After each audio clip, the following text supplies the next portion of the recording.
You may have heard it said that you shouldn't bring a knife to a gunfight. But if you're going to be facing off against Yahweh, you don't have a weapon big enough to deal with him. Just stay home. Hi, this is Barry Phillips with 10 Minute Torah, day 4 of Baha'alatecha, and you're going up in your ascent. Chapter 10 of Numbers, but Midbar today, verse number 33 through 36. So they set out from the mountain of Yahweh on a journey of 3 days. And the ark of the covenant of Yahweh went before them for the 3 days' journey to seek out a resting place for them. And the cloud of Yahweh was above them day by day when they went out from the camp. And it came to be, whenever the ark set out, that Moshe said, "Rise up, O Yahweh, and let your enemies be scattered, and let those who hate you flee before you." And when it rested, he said, "Return, O Yahweh, to the countless thousands of Israel." Love these verses. Quote them frequently. It's interesting here that there are inverted brackets. Looks like a backwards letter nun. Inverted. And it starts at the beginning of verse 35, and then there is a second one at the end of verse 36. These two verses are significant enough that the rabbis say they are a separate book of the Torah all to themselves, only those two verses. Interesting thought. And so what is it that is significant about just these two verses? Many of you have been apt to quote the Shema at 9 a.m., 3 p.m., which is the time of the morning and the evening sacrifices, turning, facing Jerusalem, and stating or singing the Shema.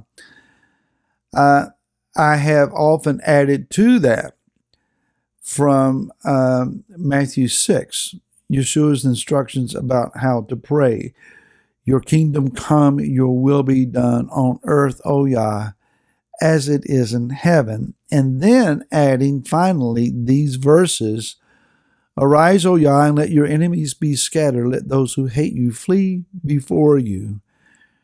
Return, O Yahweh, to the countless thousands, myriads," whatever number you use or descriptive you use, "to the countless thousands of Israel."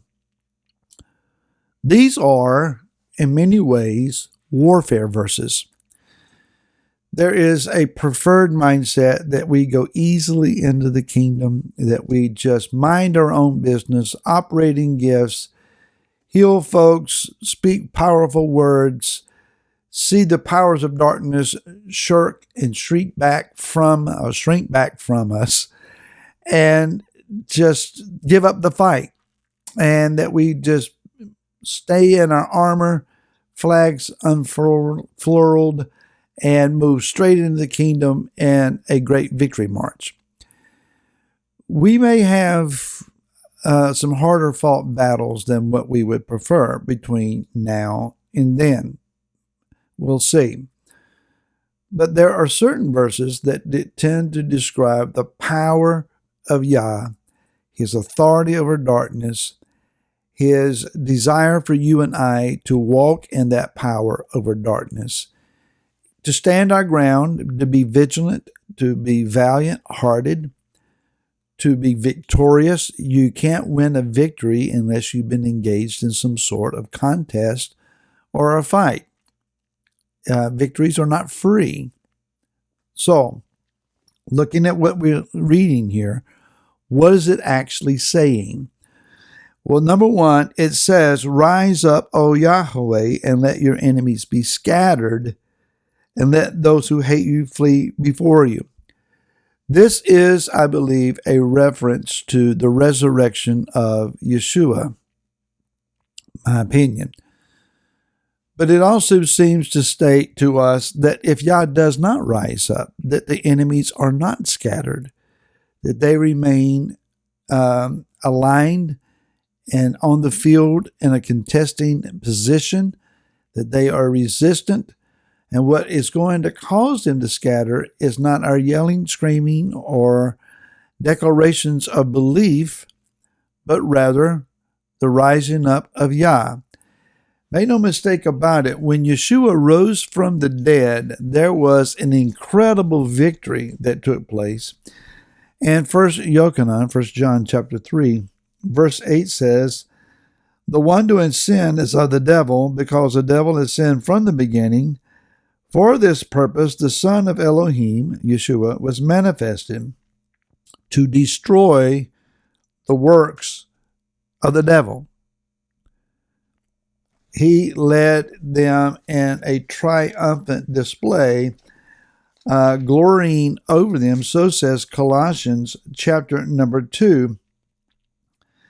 It says in verse 15, "Having stripped the principalities and the authorities, he made a public display of them, having prevailed over them in it."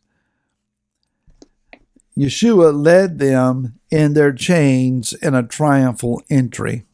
He overcame them. So when Yeshua rose from the dead, he broke the authority of death. He broke the bondage of the fear of death. And he brought resurrection life in first fruits form for all of those who would trust and believe in him, following after him. As Yeshua died and yet was raised up alive again, we have that now, that same hope, that though this body dies, yet in this body, in its new, glorified, renewed version, we're going to live again as well.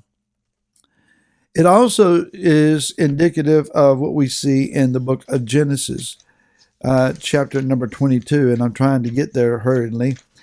In chapter 22, in verse number 17, Yah says, "I shall certainly bless you, Abraham, and I shall certainly increase your seed as the stars of the heavens and as the sand which is on the seashore."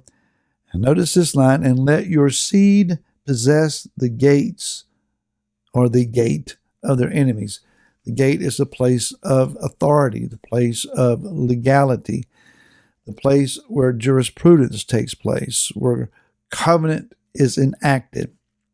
And so wherever it is that the enemy seeks to legally bind us, the seed of Abraham, Yeshua, the ultimate seed of Abraham, rises up at that place and has authority, possessing the gate, possessing all legal authority there. And so then it also says to us, when it rested, "Return, O Yahweh, to the countless thousands of Israel." We're asking then that Yah bring Yeshua back and restore Israel to its inheritance, or our inheritance, and to the place where we belong. The word there says return is shuv. Shuvah, I believe, is the form that is used, but is of shuv, to turn and return. So we're asking Yahweh to turn his face toward us and then see us as Israel. How can Yah see us as Israel if we refuse to see ourselves as Israel? It's important that you know who you are. When you are born again, when you are redeemed by belief in Yeshua, you are not then titled after some denominational identity. That's not who you are. You are not just a Shabbat keeper, or you're not even Jewish in many regards, unless you were born as such. You are adopted into the family of Yeshua, and his family is Israel. If you're born again, you're Israel. That's your identity. And you need to know yourself as such. And we're asking Yah, look at us, see us as Israel, and then return to us, which is then implying, come, take us from wherever it is that we are in exile, and bring us home with you, Yeshua.